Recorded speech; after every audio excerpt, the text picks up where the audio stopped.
Hello everyone, welcome back to our channel Guide Up. Today I will show you how to change your Discord server image on your mobile. So let's see how it is done. First open the Discord app and here you will see the servers at the left navigation bar between the message icon and the plus icon. Tap on the server of which you want to change the image. Then you will see the three dot at the top right corner. Tap on the three dot.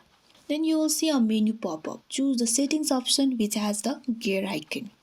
Then here you will see your profile picture at the middle top of the page. Then on the picture you will see the picture and plus icon. Tap on that.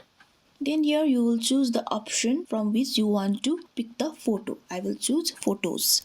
Then I will choose the photo.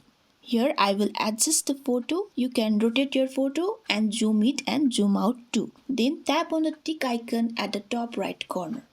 Here you can see you have successfully changed the image of the server. Hope this video was helpful for you. Please don't forget to like and share the video and subscribe our channel. Thank you for watching.